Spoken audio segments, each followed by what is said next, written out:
Bonjour à tous, c'est peut-être l'étape décisive aujourd'hui de Paris-Nice. Davide Rebellin va-t-il conserver son maillot jaune sur les épaules avec seulement 6 secondes d'avance sur Alberto Contador? C'est évidemment toute l'indécision. Les écarts sont quand même assez serrés puisque derrière nous avons Sébastien Joly, le français 5e à 32 secondes seulement. Sylvain Chavanel, lui, est à 49 secondes dans cette étape hérissée de côtes, de cols de deuxième et même de première catégorie en ce qui concerne le col de Bourigaille qui vient à l'instant d'être franchi par les coureurs. Alors juste derrière le col de Bourigaille, il y a la montée vers Mons et l'on retrouve immédiatement l'échappée du jour car cette étape est partie tambour battant après 25-30 km, c'est-à-dire après le premier sprint intermédiaire de la journée. Cette échappée s'est développée avec des très bons coureurs. On a reconnu Thomas Vauclair, l'ancien maillot jaune du Tour de France, l'incontournable équipe Discovery Channel avec deux hommes, Tom Danielson et Levi Leipheimer. Vous avez entreaperçu également le leader de la formation Cofidis, c'est Sylvain Chavanel, et on n'oubliera pas non plus de citer le coureur de la formation CSC, Christian Vande Velde, ainsi que Luis Sanchez de l'équipe de la Caisse d'Épargne. Au total, on a donc 6 coureurs devant. À aucun moment le peloton n'a laissé de marge à ces échappés qui vont maintenant basculer au sommet de la côte de Mons. À aucun moment ils n'ont pu bénéficier de la complaisance du peloton et finalement ils auront compté jusqu'à 2 minutes 30 d'avance au maximum sur les hommes du peloton. Actuellement ils n'ont qu'une minute et 40 secondes, mais l'écart était d'ailleurs redescendu beaucoup plus bas. Ils ont repris du champ, c'est vous dire toute la difficulté du peloton pour éventuellement reprendre les échappés actuellement à l'image des échappés emmenés pour l'instant par Tom Danielson qui fait l'effort en tête et qui roule évidemment pour Levi Leipheimer. Levi Leipheimer, le vainqueur du Critérium du Dauphiné, 13e du classement général, c'est-à-dire une seconde seulement de retard sur Sylvain Chavanel qui se trouve lui aussi dans cette échappée. Ce sont les deux hommes les plus dangereux du classement général que l'on va suivre évidemment avec beaucoup d'attention. Derrière on tremble évidemment en ce qui concerne l'équipe Gerolsteiner, qui tente d'entourer son leader Davide Rebellin, ce leader dont le maillot ne tient plus qu'à un fil. Et pour cette journée exceptionnelle, eh bien nous avons demandé tout simplement à Jean-François Bernard évidemment de rester avec nous, il était là tout au long de la semaine au micro d'Eurosport, mais également à Richard Virenque de faire sa grande rentrée. Richard, bonjour. Bonjour. Merci d'être en notre compagnie, vous êtes pratiquement venu en voisin ici à Cannes, c'est devenu une habitude puisque l'année dernière déjà vous étiez là. Thomas Vauclair, c'est un coureur que vous appréciez son panache. Il a à nouveau tenté de s'échapper, c'est la deuxième fois qu'il tente sa chance de loin, mais à la différence de la deuxième étape l'autre jour sur la route de Limoges, on le retrouve ici en compagnie de coureurs qui sont quand même très réputés. Tout à fait, Thomas Vauclair est dans une grande condition pour ce début de saison. Il a échoué de très peu la deuxième étape à 500 mètres et tout ce qu'on peut lui souhaiter aujourd'hui pour ici arriver à Cannes, de remporter pourquoi pas cette victoire. Ça va être quand même difficile parce qu'il y a des grosses pointures qui l'accompagnent. On va vivre un beau final parce que le peloton est derrière à 1 minute 30, 1 minute 40. Donc le final va être très disputé. Je crois qu'on va vivre un super Paris-Nice, en tout cas pour l'avant-dernière étape. Vous avez raison, il ne faut pas écarter Vauclair non plus pour la victoire d'étape, mais même pour le classement général, il peut faire une excellente opération parce que s'il n'est pas parmi les 2 meilleurs placés du classement général, il n'est pas très loin derrière. Il est à 58 secondes, c'est-à-dire à une dizaine de secondes derrière, à peine à 8 secondes derrière Sylvain Chavanel, à 7 secondes derrière Levi Leipheimer. Tout à fait, et il a déjà fait une bonne opération Thomas Vauclair aujourd'hui parce qu'il vient de prendre le maillot à poids. Donc le maillot à poids qui a abandonné aujourd'hui l'étape. Et donc aujourd'hui il a 48 points. Donc c'est bien parti pour Thomas Vauclair pour peut-être remporter ce maillot à poids pour ce Paris-Nice. En tout cas, il semble capable à l'issue de cette étape d'endosser ce maillot à poids puisque c'est lui désormais le nouveau leader. Après, vous l'avez signalé, l'abandon d'Heinrich Hausler de l'équipe Gerolsteiner. Jean-François Bernard, bonjour. Bonjour. Tous les jours, déjà à Mende, on disait c'est peut-être l'étape décisive. Hier, on a assisté également à une étape avec beaucoup de mouvements. Et aujourd'hui, à nouveau, on voit que c'est échappé par de très loin pour tenter de peut-être rallier l'arrivée. On a compris, en tout cas au sein de ce peloton, on l'a vu encore hier derrière Jaroslav Popovic, que ce peloton avait beaucoup de mal à contrôler ses tentatives d'échappée audacieuses. Oui, surtout qu'aujourd'hui on l'a vu, Rebellin, on en reparlera tout à l'heure, mais a été très rapidement esselé. Non, parlons-en tout de suite. Effectivement, puisque l'on ne voit plus les coureurs de la formation Gerolsteiner, pourquoi Rebellin n'a-t-il plus d'équipier devant? Que s'est-il passé auparavant? Parce qu'ils sont souvent dans la voiture balai, on va dire. Il y a eu énormément d'abandon dans cette équipe. Seulement 2 coéquipiers restent avec lui, c'est Cole et Foten. Et Cole et Foten, là maintenant ont disparu. Ils ont roulé, c'était le dernier à rouler tout à l'heure. Maintenant on retrouve les coureurs de chez Euskaltel. Donc Rebellin ne peut compter sur, je pense, aucun équipier, même si on aperçoit Kohl là-bas avec son maillot de champion d'Autriche, maillot blanc. On l'aperçoit juste devant le coureur de chez Cofidis. Donc Rebellin seul, ça sera difficile. De toute façon, s'il n'a pas d'autres équipes pour contrôler la course, ça sera dur. Hier, on a vu que dans le final, il a eu de la chance parce qu'il a retrouvé même les coureurs qui lui ont donné un coup de main. On a vu dans le final que ce soit l'équipe Lotto qui étaient des coureurs qui ont été là pour rouler dans le final. Autrement, je pense que Popovic aurait certainement gardé beaucoup plus de temps qu'il en a gardé hier, simplement 12 secondes. Alors, on voit l'équipe Euskaltel qui roule actuellement derrière les coureurs de tête, derrière les échappés, mais l'écart est en train d'augmenter. L'écart est en train d'augmenter, 1 minute et 50 secondes maintenant, alors que tout à l'heure, il y avait 1 minute 40, auparavant il y avait 1 minute 30. Vous voyez que ça se confirme, l'écart est en train d'augmenter dans cette descente de la côte de Mons. On fait une page de publicité, on revient tout de suite après avec Richard Virenque et Jean-François Bernard. À tout de suite. Une échappée en tête de ce Paris-Nice avec Thomas Vauclair, avec Sylvain Chavanel, avec 2 coureurs de la formation Discovery Channel, Tom Danielson, mais également Levi Leipheimer. Et puis à l'arrière de ce groupe, Christian Van de Velde qui ferme la marche, sans oublier le coureur de la Caisse d'épargne, Luis Sanchez. Ces 6 coureurs qui sont échappés depuis le 27e kilomètre de course. Ça va très vite dans cette étape, une étape hérissée de relief, et les hommes de tête parviennent, en dépit de la poursuite du peloton, à augmenter leur avance. 1 minute et 50 secondes d'avance, ce qui peut donc, dans l'état actuel, permettre à des coureurs comme Sylvain Chavanel de rêver d'un maillot de leader. Sylvain Chavanel, pour l'instant, c'est lui le virtuel leader, lui avec le Dossard 101 qui est en train de se ravitailler sur ces petites routes qui serpentent. Richard Virenque, c'est pas facile de trouver le bon moment pour se ravitailler. La course est très tendue depuis le départ, et puis on est un peu anxieux, on comprend pas très bien comment derrière la poursuite va s'engager. Tout à fait, mais en tout cas Chavanel a un très bon réflexe, c'est de manger juste après un grimpeur, parce qu'après il n'aura pas le temps et on va arriver dans la dernière heure de course qui sera très importante. En tout cas, Davide Rebellin a eu un bon coup de main d'autres coureurs, parce que le classement général, il y a beaucoup de coureurs qui sont c'est serré dans la minute, donc il y a beaucoup de coureurs qui essayent pensent à gagner ce Paris-Nice. Donc Davide Rebellin a reçu beaucoup d'aide. Là, c'est l'arrière du peloton. Il y a bien sûr toujours des cassures à l'arrière de ce peloton. Vous avez vu comment c'était étiré? Il y a effectivement des cassures parce que la course est très tendue devant. On a vu d'ailleurs un coureur de l'équipe Euskaltel derrière, alors qu'il roule également devant avec le concours de la formation Liquigas. Ça, c'est pas bon pour l'échappée. Par contre, on espère pour que les Français Sylvain Chavanel et Thomas Vauclair à l'avant de la course, on espère qu'ils pourront basculer le Tanneron, le col du Tanneron, avec au moins 1 minute d'avance pour pouvoir espérer à la victoire d'étape aujourd'hui. Oui, parce que le problème, alors on l'a bien compris, il reste une difficulté dans cette étape, c'est le col du Tanneron qu'il va falloir franchir. Chute. Oh là là, une chute, et un coureur de l'équipe Discovery qui est au sol avec un coureur de formation Sonny Duval. Chute au sein du peloton, ces 2 hommes ne sont pas encore repartis, on va revoir cette chute au ralenti.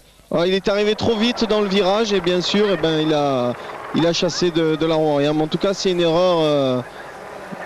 Une erreur du coureur de l'équipe Discovery. Alors de qui s'agit-il? C'est pas Contador quand même qui se retrouve au sol? Non, ce n'est pas lui. 48, Matthew White qui est tombé, qui se relève et qui a emmené dans sa chute malheureusement le coureur de la formation Sonny Duval. Il va repartir. Ils vont repartir. Les coureurs sont un peu traumatisés du choc, mais on a l'air non, ça n'a pas l'air si grave que ça. C'est pas une chute trop grave. Effectivement, les coureurs sont déjà relevés et normalement ils pourraient repartir. Juste des petites brûlures. Par contre, il faut être toujours vigilant dans le peloton. À tout moment, on peut tomber. Et là, le coureur de la Discovery Channel a oublié de freiner, a freiné trop tard et bien sûr, il est tombé. Alors 2 hommes au sol, mais n'oublions pas qu'en tête du peloton, on continue à rouler. Alberto Fernandez va peut-être repartir. Il n'y avait pas eu d'abandon jusqu'à présent, hein. Il me semble, Jeff, dans l'équipe Sonny Duval. C'était une formation au complet avec David Millar qui défend toujours une place de 7e au classement général, lui qui s'était imposé lors du prologue disputé à Issy-les-Moulineaux dimanche dernier. On retrouve les échappés avec Sylvain Chavanel qui relance l'allure après s'être ravitaillé. Chavanel qui a l'air très très bien, il est assez facile. On va rentrer dans les 50 derniers kilomètres. Une seule difficulté, le col du Tanneron. Et le col du Tanneron, malheureusement, dont le sommet, c'est une tradition sur Paris-Nice, est situé quand même à 20 km de l'arrivée. 20 km, il faut redescendre évidemment ce col du Tanneron au long derrière. Il y a encore des coureurs qui ont failli tomber. Il y a eu un problème. Non, mais un problème mécanique peut-être.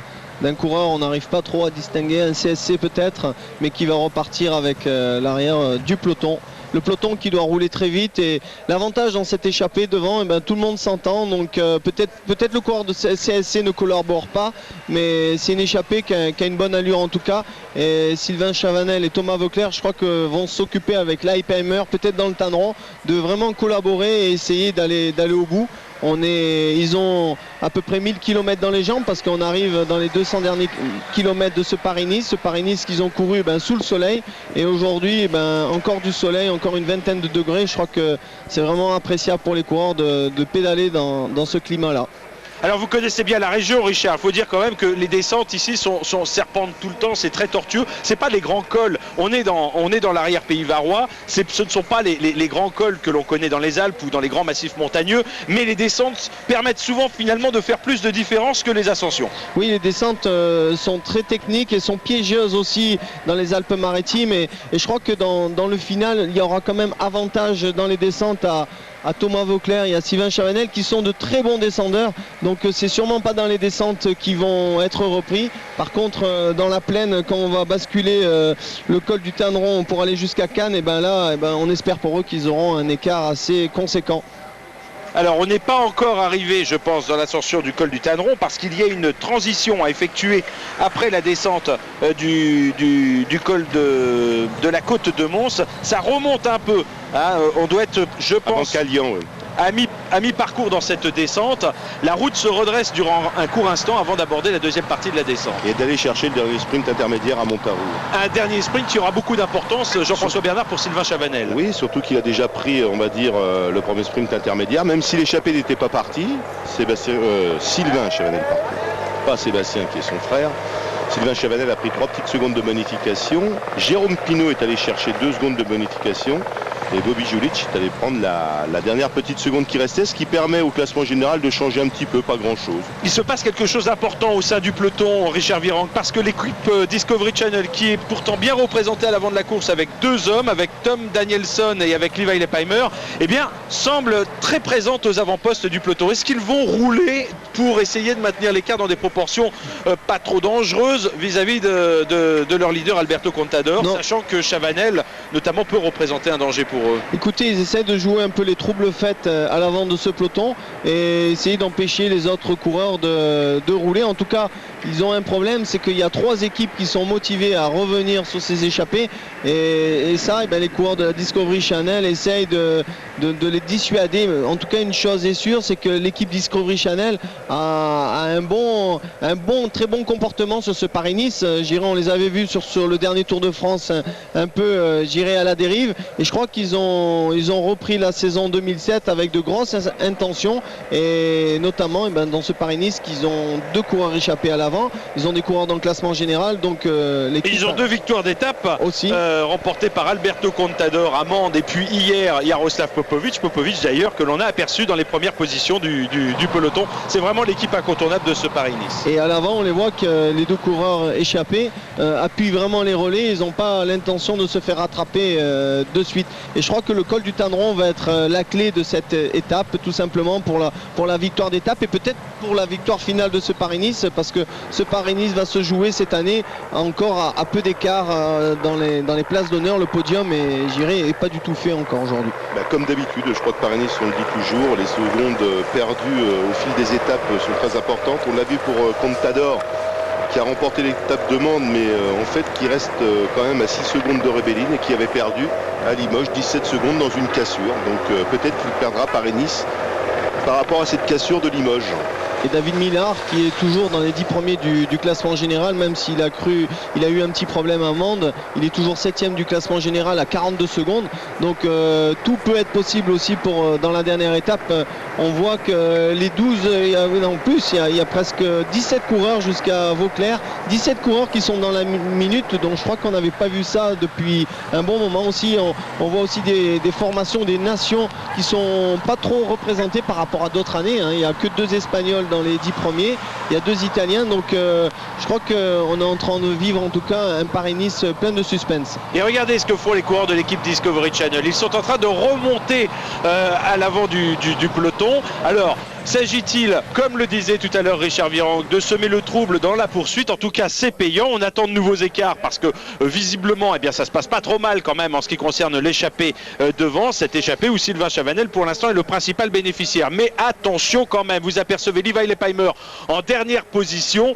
Levi Leipheimer, il semble se faire un peu oublier, il va peut-être tenter quelque chose dans l'ascension du col du Tanneron parce qu'il sait très bien que Sylvain Chavanel est un excellent descendeur et que si Sylvain Chavanel ne tente pas quelque chose dans l'ascension, en tout cas on peut penser que le Poitevin tentera quelque chose dans la descente. Ouais, Leipheimer qui est simplement à 50 secondes, il faut le rappeler, à peine 50 secondes. Une seconde derrière Sylvain Chavanel. Donc, on sait que c'est un coureur en plus qui roule très très vite contre la montre, donc s'il avait l'intention d'attaquer dans le Tanneron, on sait que c'est un coureur qui peut terminer peut-être tout seul.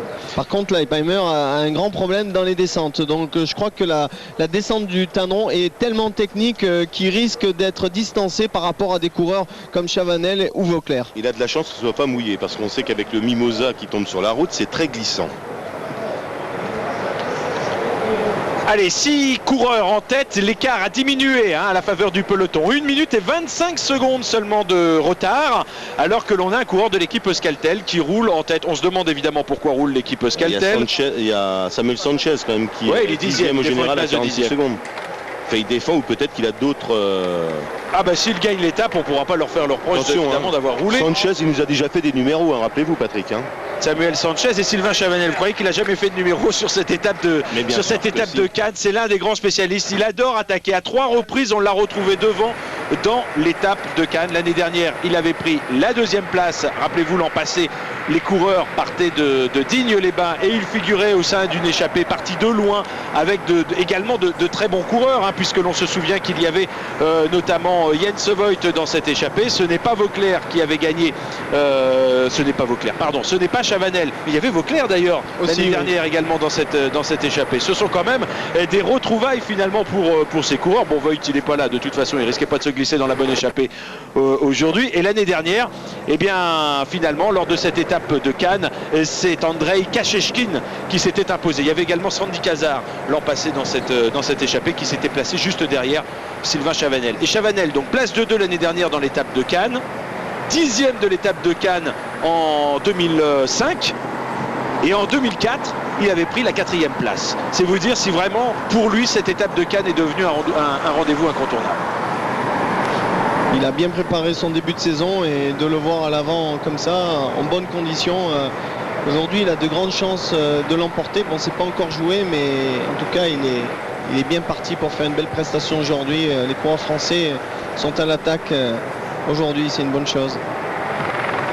En dernière position, Levi Leipheimer qui ne prend pas les relais, qui écoute probablement les instructions de son directeur sportif, Dirk De Mol, qui se trouve d'ailleurs avec Johan Breunel dans la voiture 1 de la formation Discovery. Des fois c'est un peu une tactique pour essayer de ne pas rouler, de faire croire qu'on écoute la radio et qu'on s'économise un peu pour profiter un peu de récupérer tout simplement. Oui, mais c'est pas un rock'n'roll qu'il est en train d'écouter dans les oreilles pour l'instant. Levi Leipheimer, en tout cas c'est très tactique, on l'a senti, parce que la formation Discovery joue quand même sur le fil du rasoir. Ils ont Contador qui est 2e, ils veulent absolument prendre l'avantage dans cette étape et prendre le maillot de leader. Ils ont réussi dans un premier temps à éliminer les équipiers de Davide Rebellin, puisque désormais il n'y a plus que 2 hommes de la formation Gerolsteiner au sein du peloton et c'est insuffisant évidemment pour mener la poursuite derrière les hommes de tête. Maintenant, avec Chavanel qui se trouve dans cette échappée, c'est un petit peu gênant et ça contrarie évidemment les desseins de Levi Leipheimer qui pourrait, le cas échéant, servir de leader de rechange. Oui, mais si Leipheimer s'amuse à pas collaborer avec ses équipiers, avec ses collègues d'échappée, il va tout simplement condamner cette échappée parce que les autres vont pas se dire eh ben, attendez, si Leipheimer ne roule pas, on va pas l'amener jusqu'à l'arrivée. Donc il faudrait que Leipheimer roule parce que sinon ben, cette échappée va être vouée tout simplement à l'échec. 1 minute et 19 secondes d'avance. Regardez, ça semble corroborer vos propos, Richard Virenque, puisque l'écart continue de diminuer. Et tout ça à cause de Leipheimer qui est derrière et qui veut pas collaborer. Donc bon, il va avoir sûrement une attaque à l'avant de cette échappée parce que on va pas vouloir rester avec Leipheimer qui en profite peut-être un peu trop. Donc vu que le peloton est juste derrière 1 minute, et sûrement Thomas Voeckler va discuter avec Sylvain Chavanel pour se dire il faut se faire la malle. Allez, on est dans les dernières pentes de cette descente interminable de la côte de Mons. En fait, c'est la descente du col de Bourigaille qui se prolonge sur ce versant sud. Et l'on va prendre la direction du col du Tanneron. Je vous propose, avant le sprint intermédiaire, de tourner une page de publicité. On se retrouve juste après. Les hommes de tête sont en train de filer vers le dernier sprint intermédiaire avant l'arrivée dans cette 6e étape. L'étape tracée entre Brignoles dans le Var et Cannes, et d'ailleurs Cannes dans les Alpes-Maritimes. Les Alpes-Maritimes, on va y rentrer dans très peu de temps maintenant. Moins de 40 km à couvrir. Les coureurs prennent la direction du sprint intermédiaire de Montauroux au kilomètre 165, c'est-à-dire à 35 km de l'arrivée, donc dans moins de 5 km. Et l'on discute beaucoup. Thomas Voeckler n'est pas très content à l'égard de Levi Leipheimer, évidemment. Est-ce que c'est ça l'explication de voir finalement que Levi Leipheimer et bien sûr Tom Danielson ne prennent plus les relais? Oui, ben il est en train de... si Danielson il roule, pardon. Oui, mais il a fait la cassure, hein. C'est Leipheimer qui a fait une cassure. Maintenant Danielson revient sur les deux coureurs à l'avant. Donc Leipheimer est en train de foutre, comme on dit, le bordel dans l'échappée. Et comme vous y allez. Et oui, Richard, donc, on n'a pas été habitué à parler comme ça pendant toute la semaine. La zizanie, on va dire. Voilà, la zizanie. Hein. Donc tout simplement, donc c'est une échappée qui est sûrement vouée à l'échec malheureusement. Même si on va voir des attaques de Leipheimer dans le Tanneron, je crois qu'ils auront peu d'écart et ça va être quand même difficile pour aller jusqu'à l'arrivée, à moins qu'on tombe sur un Thomas Voeckler ou un Sylvain Chavanel impérial aujourd'hui qui pourrait peut-être partir dans le Tanneron et tenir tête, et ben pourquoi pas, pour gagner l'étape aujourd'hui. 1 minute et 10 secondes, 1 minute et 13 secondes d'avance pour les échappés par rapport au peloton. Jean-François Bernard, on vient d'entendre Richard Virenque qui nous dit pour lui que cette échappée n'ira pas au bout. Est-ce que vous partagez cet avis? Est-ce qu'il n'y a pas une réaction possible? Est-ce que l'on ne peut pas recomposer cette échappée en laissant, on va dire, les plus faibles derrière dans l'ascension du col du Tanneron? Le seul problème dans cette échappée, c'est que les coureurs qui sont devant sont tous placés au général, donc ça sera difficile, mais on a vu hier un numéro de Popovic, pourquoi pas un numéro de Leipheimer. On l'avait dit hier, hein, on avait vu ces derniers jours Contador, on a vu Popovic, aujourd'hui on avait dit que c'était certainement une attaque de Leipheimer, on le retrouve à l'avant de la course, et puis on se dit qu'il est capable de n'importe quoi.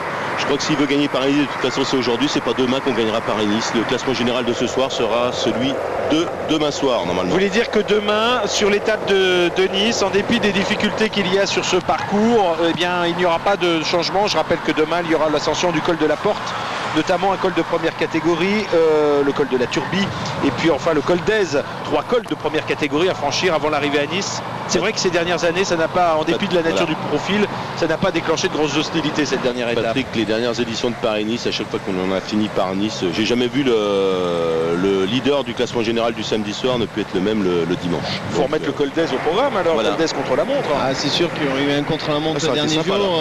Là, il y aurait eu des changements. Par contre, on va vivre sûrement des belles attaques demain parce que tout le monde va quand même essayer de faire quelque chose pour la victoire d'étape, mais aussi pour le classement général. Mais ça reste quand même difficile que le classement général de ce soir sera sûrement, je suis de l'avis de Jean-François Bernard, sera exactement le même. Là, on retombe sur la nationale et on va aller chercher pendant 7-8 km. Ça, c'est les cassures à l'arrière du peloton. On va aller chercher le col du Tanneron. On passe aussi au point de bonification. Richard, c'est pas une portion favorable aux échappés, hein, cette portion sur la nationale. Ah non, ça va rouler très vite, mais bon, des cassures à l'arrière du peloton, ça c'est tout à fait normal. Et des coureurs que l'on retrouve là. Cofidis essayent de revenir, mais bon, ils vont rentrer dans le peloton. Par contre, on va arriver dans le Tendron et là, le peloton va carrément exploser parce que depuis ce matin, le peloton roule à très vive allure et je pense que les écarts vont se faire aujourd'hui. Regardez, c'est en train de casser quand même à l'arrière. Une bordure qui rentre. Oui, une bordure qui tente de revenir sur le peloton, parmi laquelle figurent 3 coureurs de l'équipe Cofidis. On a reconnu Hervé Duclos-Lassalle notamment. Ici, il s'agit de Flecha, une fois de plus à l'arrière. À l'arrière, justement dans cette cassure qui tente de rentrer, Flecha, on l'a vu tous les jours à l'arrière du peloton, lâché dès que ça devenait un petit peu difficile. Flecha, il n'est pas encore au sommet de son art. On rappellera quand même que l'année dernière, il avait été l'un des principaux protagonistes de Paris-Roubaix. Je crois qu'il avait pris la 4e place à l'arrivée de ce Paris-Roubaix où il y avait eu un certain nombre de coureurs déclassés à la suite de l'incident du passage à niveau. On va arriver là au sprint intermédiaire, hein, donc ça va être important. Il y a encore quelques petites secondes de bonification à prendre, 3, 2 et 1 seconde. Et on a vu que le peloton, les cassures, en fait, c'était sous l'impulsion des coureurs de chez Euskaltel. Alors, est-ce qu'on va avoir une attaque de Samuel Sanchez? C'est possible dans le Tanneron au niveau du peloton. Vauclair va aller chercher les secondes de bonification. Visiblement, il va tenter de le faire. C'est Chavanel. Chavanel, pardon. Chavanel. Mais facilement, il emporte le sprint. Devant Danielson ou les Peimer. Bien sûr, les Peimer qui est intéressé par ces secondes de bonification. Il en prend 2, mais Chavanel en prend 3. À l'issue donc de ce dernier sprint intermédiaire. En tout cas, Chavanel, il court très bien et il essaye. Regardez, il est en train encore de s'alimenter parce qu'il sait que le final va être très difficile. Et dans une fin de course comme ça, il ne faut pas oublier de s'alimenter. Donc il doit être très concentré et il va sûrement pas se louper dans le final. On va avoir un nouvel écart concernant les 6 hommes de tête par rapport au peloton sous la banderole de ce dernier sprint intermédiaire situé à 24 km 500 de l'arrivée. Quoi qu'il en soit, des modifications déjà au classement général à l'issue de ce sprint intermédiaire. Jeff, Sylvain Chavanel, même si cette échappée est reprise, aura quand même fait en termes de classement une bonne opération à l'issue de cette journée. Bah écoutez, ça restait comme ça s'il arrivait bien entendu avec le peloton. Il reviendrait à 43 secondes, c'est-à-dire à la 9e place au général. Que se passe-t-il à l'arrière du peloton? Peut-être que Joly a eu un problème parce qu'on voit les coureurs de la Française des Jeux qui attendent. C'est certainement Sandy Cazard peut-être. Non, je pense Joly parce que Joly défend sa place au classement général et on va très certainement attendre le coureur drômois qui occupait au départ la 5e place avec 32 secondes seulement de retard. Par contre, qui attend. C'est une tuile hein, pour ces coureurs-là, pour cette équipe-là. Pourquoi? Parce que tout simplement, on va arriver au pied du Tendron. Donc, ils vont rentrer juste au pied du Tendron et faire un gros effort pour rentrer au pied du Tendron. Et ben ça va pas être avantageux en tout cas. Il faut surtout replacer le coureur, on va dire, dans les premières positions. Oui, c'est Joly, oui, qui a eu un problème. Sébastien Joly, visiblement un incident mécanique. Il est en train de revenir. Il a toujours son vélo. Hein. On n'a pas changé de vélo, peut-être simplement une crevaison. Il revient dans la roue de ses équipiers, dans les voitures. C'est tout à fait autorisé lorsqu'il s'agit d'un incident mécanique. Bon, le plus important, c'est de n'avoir pas été lâché par ces voitures suiveuses, ce qui va leur permettre de rentrer, allez, on va dire sans trop de difficultés au sein du peloton, même s'ils doivent évidemment débourser un peu plus d'énergie. Et ça pourra leur être préjudiciable par la suite dans l'ascension du Tendron. Oui, vu que le Tendron est une côte assez difficile pour Joly, je crois que c'est pas un avantage en tout cas d'arriver au pied du Tendron. Parce qu'il ne faut pas oublier que le Tendron est en 2 parties, c'est-à-dire ça monte une première fois, il y a une descente assez sinueuse et après on arrive dans les 5 derniers kilomètres du Tendron assez pentu, donc ça va être quand même assez compliqué de se replacer, remonter tout le peloton parce que le peloton va être en file indienne. Donc pour Sébastien Joly, on verra qu'est-ce qu'il fera aujourd'hui au niveau du classement, mais ça démarre mal en tout cas ce final. Alors si vous avez bien sûr des remarques, des questions pour Richard Virenque, pour Jean-François Bernard, il ne nous reste pas beaucoup de temps, mais on a notre écran sous les yeux, notre écran d'ordinateur, par l'intermédiaire de notre site eurosport.fr. Vous pouvez nous adresser vos questions et de toute façon, je crois que nous avons un petit peu de temps. À l'arrivée, nous pourrons répondre à vos questions. Un homme vient de s'échapper. Chavanel vient d'attaquer alors que l'on n'est pas encore tout à fait au pied du Tendron. Il a bien fait d'attaquer, il a senti le peloton revenir et de toute façon c'était maintenant où il fallait attaquer parce que dans cette échappée on commençait à se regarder dans le blanc des yeux et là Chavanel est parti un peu en costaud avec un gros braquet, donc maintenant un contre-la-montre va commencer pour essayer de tenir tête à ce peloton. Il y a un faux plat, une petite bosse juste derrière le sprint intermédiaire. J'ai l'impression qu'il a attaqué là. Il va avoir ensuite quelques kilomètres, 3-4 kilomètres de descente pour arriver à Saint-Cassien-des-Bois.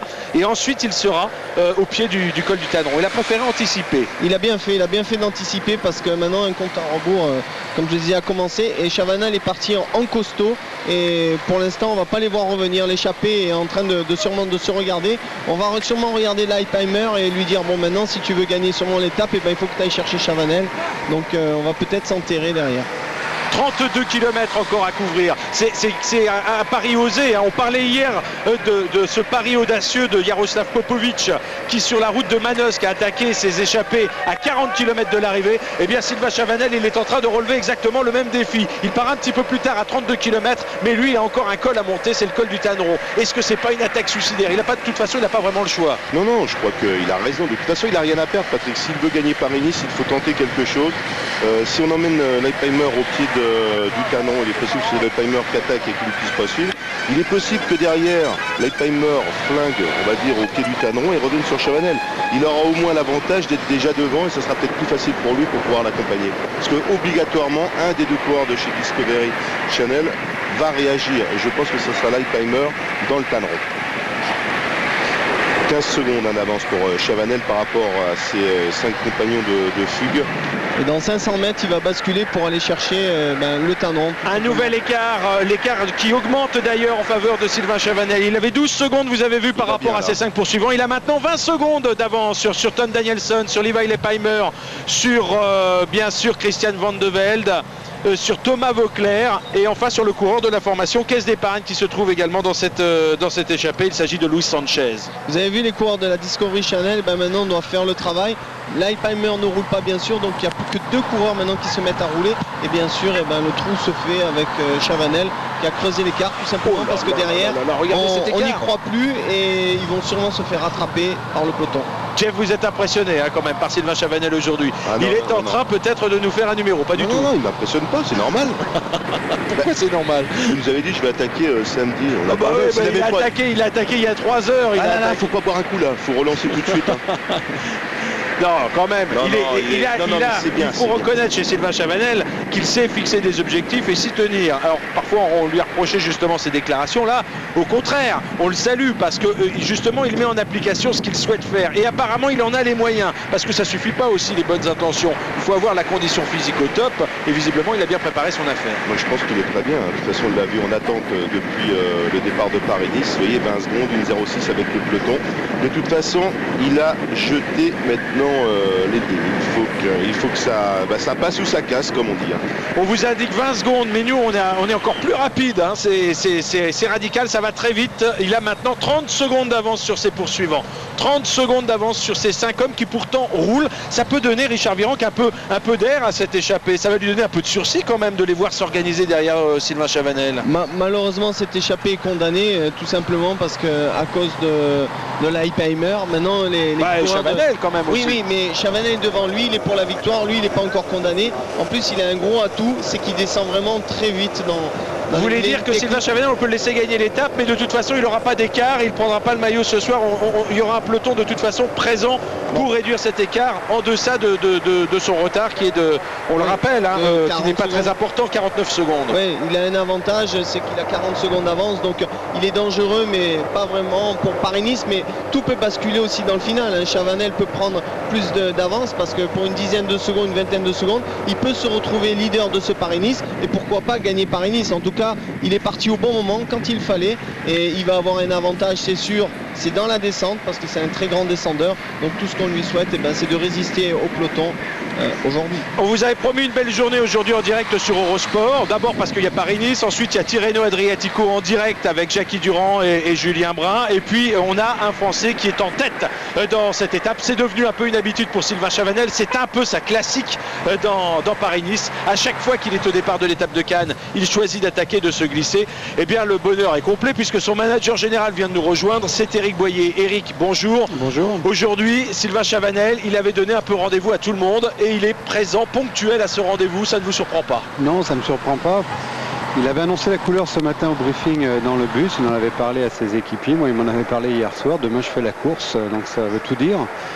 Ce qui me plaît chez Sylvain, c'est qu'on est toujours dans une évolution positive, c'est-à-dire qu'il prend de plus en plus confiance en lui, de plus en plus confiance en ses moyens. Il prend des risques, ce qui est peut-être un peu nouveau quand même de la part de Sylvain Chavanel. Voilà, il prend des risques calculés, bien entendu. Il ose ce qu'il n'osait pas encore l'an passé, ce qu'il osait encore moins auparavant, c'est-à-dire qu'il mesure la conséquence de ses risques. C'est-à-dire que si aujourd'hui, par exemple, s'il ne gagne pas, on pourra dire qu'il est en situation d'échec après avoir attaqué, etc. Alors que c'est une situation éventuelle d'échec auparavant le perturbait, là, ça ne le perturbe pas. Il court pour gagner, il gagne, on est tous contents, c'est champagne. Il ne gagne pas, c'est tant pis. Le comportement, en tout cas pour gagner, aujourd'hui, il est là. En tout cas, c'est pas nous qui l'accuserons de se mettre en situation d'échec. C'est peut-être lui qui se mettait lui-même en situation d'échec. Quand un coureur attaque comme il le fait aujourd'hui, Sylvain, ce fut le cas également pour Thomas Voeckler il y a quelques jours ou pour Sandy Cazard. Même si ça n'a pas marché, on a plutôt applaudi des deux mains ce genre d'audace. Parfois, c'est vrai, ce sont des tactiques qui peuvent paraître suicidaires, mais quand elles sont l'œuvre de coureurs aussi talentueux que Cazard, que Voeckler ou que Chavanel aujourd'hui, ça force forcément le respect. Il y a beaucoup de coureurs talentueux qui ont préféré rester dans le peloton et se montrer attentistes. Exactement, ça force le respect de voir que ces coureurs qu'on disait complexés, timides il y a encore quelques années, trop discrets, trop réservés, aujourd'hui s'expriment. Adroitement ou maladroitement, on verra bien. Mais là, je trouve que c'est plutôt adroit de la part de Sylvain. Il a des ambitions, il n'a pas peur de les afficher. Il en parle librement, ouvertement. Et puis s'il a de bonnes jambes, il ira au bout. Surtout que c'est un sacré descendeur. Donc une finale comme aujourd'hui, c'est intéressant. Richard Virenque nous disait tout à l'heure, le classement quand même, quelle modification. L'année dernière, il y avait beaucoup plus d'Espagnols, d'Italiens dans ce classement, dans les 20 premiers. Et les Français, on se souvient, ils avaient fait un départ en fanfare dans Paris-Nice. Et dès la première étape difficile, l'étape de la Croix de Chaubouré qui s'achevait à Saint-Étienne, oh là là, ils avaient tous disparu des avant-postes. Cette année, Éric Boyer, on pourra souligner quand même que les Français, pas seulement Sylvain Chavanel de votre équipe Cofidis, mais également Jérôme Pinault, mais également et surtout peut-être Sébastien Joly, sont là, présents dans le classement tous les jours, même lorsque la course existe, même lorsqu'il y a une grosse sélection, même lorsqu'ils ne gagnent pas, en tout cas ils sont présents dans la bataille. Ils sont présents, ils participent au débat. Ils tentent crânement leur chance, ils sont moins effrayés par leurs adversaires, ils se laissent moins déstabiliser par des petites phrases entendues à droite, à gauche, ils ont beaucoup plus confiance en eux. Alors là, on arrive à l'instant de vérité, Richard Virenque, parce que en franchissant ce petit pont, hop, on va se retrouver dans le col du Tanneron. Tout à fait, là on est à peut-être 500 mètres, 800 mètres du pied du Tanneron. Et là, Sylvain Chavanel va gérer sa montée. Et ensuite, je crois que dans la descente, il va vraiment se faire plaisir. C'est sûr en tout cas qu'il va basculer. Oh là là, Matthew White qui était tombé tout à l'heure et qui vient de s'arrêter. Il doit abandonner peut-être, il doit avoir une douleur quelque part et il préfère, ou alors un problème mécanique et il change, après la chute, il doit changer de vélo, peut-être un problème mécanique. Mais en tout cas, pour Sylvain Chavanel, il va gérer sûrement sa montée pour essayer de faire une belle descente et ensuite de tout donner sur le plat.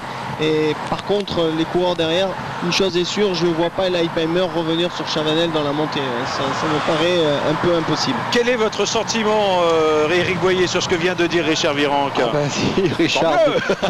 Moi, j'ai plutôt tendance à écouter Richard, qui est quand même un spécialiste de ce genre de situation, parce que Richard s'est retrouvé à plusieurs reprises dans cette situation. Et on parlait d'audace tout à l'heure. Vous savez, les trois quarts de la carrière de Richard, avant tout, c'était de l'audace. Et derrière, il y avait les jambes pour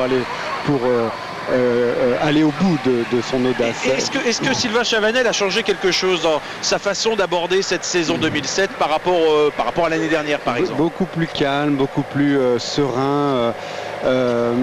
Je dirais que enfin cet hiver, son objectif c'était pas de gagner le Tour du Poitou-Charentes. Alors c'est pas méchant ce que je veux dire, bien entendu, mais ça veut dire quoi? Ça veut dire qu'il n'avait pas encore confiance en lui l'an passé. Oh là là là, je vous interromps. 52 secondes d'avance maintenant. 52 secondes d'avance. Non seulement il prend du terrain au poursuivant, mais il prend également du terrain au peloton. Le peloton tout à l'heure, lorsqu'il est sorti de cette échappée, le peloton était à peine plus d'une minute. Il a repris 15 secondes au peloton. C'est ça. Physiquement, Sylvain, on le connaît depuis des années. On connaît son potentiel physique. Ça, tous les physiologues, les entraîneurs vous diront, ce type, il est doué physiquement, etc. C'est pas un travail physique qu'il fallait faire avec Sylvain, c'est un travail psychologique. Et ça fait 1 an et demi, 2 ans que on est nombreux autour de lui à lui donner la confiance qu'il n'avait peut-être pas lui-même. Donc en tout cas, si lui n'avait pas confiance en lui, nous on avait confiance en lui, et psychologiquement il fallait trouver matière à ce qu'il prenne confiance en lui pour exercer des attaques comme aujourd'hui. Vous voulez dire qu'en termes de préparation physique, de charge de travail, vous n'avez pas changé grand-chose finalement? Non, si, on a encore augmenté, mais c'est pas changé, augmenté, c'est qu'effectivement il y avait peut-être des heures de sel qui n'étaient pas réalisées correctement, mais c'était pas obligatoirement de sa faute, c'était parce qu'il y a un moment donné, on voit arriver des entraîneurs compétents certes, mais qui n'ont pas l'expérience de coureurs cyclistes, qui eux ont fait carrière et qui savent qu'aussi travailler des 6 heures, 7 heures, voire 8 heures d'affilée à l'entraînement, il faut aussi le faire. Donc ça on l'a fait, et puis donc il s'est encore amélioré, et puis en même temps il a pris 1 an de plus et il est encore jeune, donc c'est quelqu'un qui n'a pas encore à maturité physiologique, il y arrive. Sylvain Chavanel, 27 ans. Merci beaucoup Éric Boyer d'avoir été en notre compagnie. Éric Boyer, manager général de l'équipe Cofidis, qui est évidemment particulièrement concerné par cette étape, puisque l'on voit Sylvain Chavanel en tête. Sylvain Chavanel poursuivi désormais par deux coureurs que vous avez ici à l'image. Et Thomas Vauclair fait partie de ces 2 coureurs-là. Et Sanchez. Thomas Vauclair et Luis Sanchez. Alors là, attention, parce qu'effectivement, on s'est rendu compte, que s'est-il passé? Eh bien, c'est peut-être volontaire que les coureurs de l'équipe Discovery Channel se sont relevés, constatant que le danger venait maintenant uniquement de Sylvain Chavanel, pour prêter main forte à la poursuite et éventuellement et sûrement tenter de réduire cet écart par rapport à Sylvain Chavanel. Le véritable danger par rapport à la position d'Alberto Contador, rappelons-le, 2e du général à 6 secondes de Davide Rebellin, avec un maillot jaune toujours sur les épaules, mais avec très peu d'équipiers autour de lui, 2 équipiers seulement. Rebellin, il contrôle plus rien du tout, lui. Je crois qu'il est tout seul. Oui. Mais est-ce que finalement la course ne peut pas lui sourire au final? Si, mais bien sûr, parce que de toute façon, forcément, d'autres équipes vont rouler pour sauver des places. Que se passe-t-il? Où est passé Thomas Vauclair? Il a été décroché. Attention à Sanchez, parce que Sanchez, Patrick, il est à 46 secondes. On l'a dit tout à l'heure, si jamais il arrive avec Chavanel, ils sont dans le même temps. Parce que Chavanel, avec les bonifications, a repris et est revenu à la 46 secondes aussi.